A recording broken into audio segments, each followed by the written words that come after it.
Елена Минхузина – хирург-офтальмолог. Каждый день по 3-4 операции. Говорит, что профессия выбрана не случайно. Ею движет желание помочь. Оно и привело Елену к людям, которые решили поддержать приют для бездомных. Пока она очередному пациенту возвращает зрение, на территории приюта устанавливают вагон для ночлега. Мир полон добрых людей, просто мы не всегда можем это реализовать в виде поступков.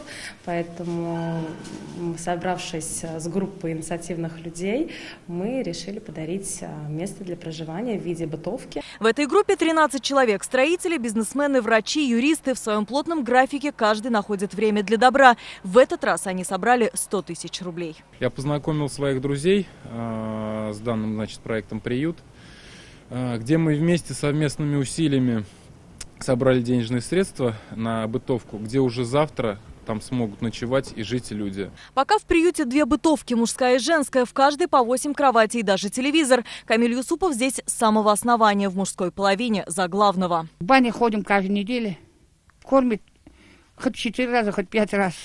Все нормально идет у нас.